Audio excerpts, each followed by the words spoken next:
Good morning. This is Gavin here from the Center for Political Innovation, hoping to help you start your day off right with an inspiring quote this time from Michael Parenti, the Italian American historian. Real socialism, it is argued, would be controlled by the workers themselves through direct participation, instead of being run by Leninists, Stalinists, Castroites, or other ill willed, power hungry, bureaucratic cabals of evil men who betray revolutions. Unfortunately, this pure socialism view is ahistorical and non falsifiable. It cannot be tested against the actualities of history. It compares an ideal against an imperfect reality, and the reality comes off a poor second.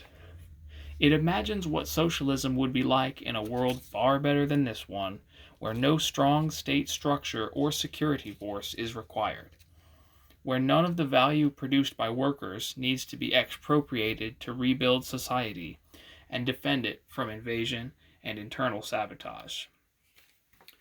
And I think this really cuts to where dogmatic anti-communism comes from.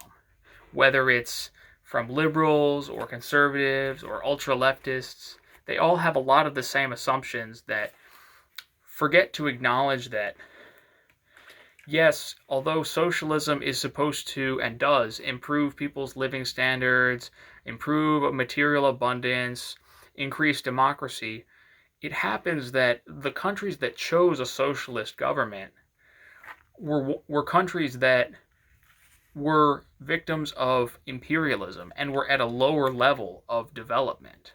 And so they actually, many of these countries, China for example, had not even really achieved capitalism yet. They were still in a feudal stage.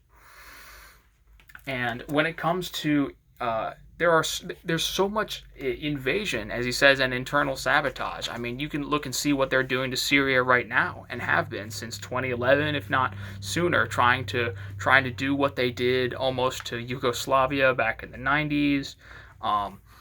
There's also, I mean, there's a lot of internal sabotage when you get countries where social media is manipulated, and there are color revolutions that are used to overthrow governments, as was done in Libya, for example.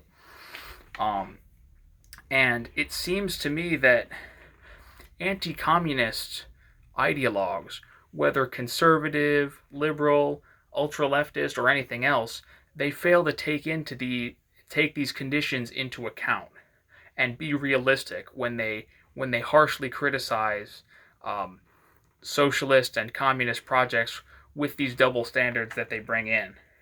And I just wanted to remind all of you that even with the harsh blockades like on Cuba and the DPR Korea and all these countries that they've tried to destroy, even so, these countries have some amazing achievements, like the medical internationalism of Cuba, sending doctors everywhere during the pandemic before and after, like some of the construction achievements of the DPR Korea, like China lifting 900 million people out of extreme poverty.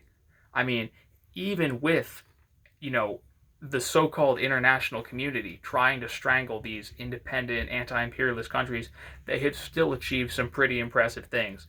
But we also have to be understanding that these countries do have problems and that they're not starting with perfect conditions. Thank you. Have a great day.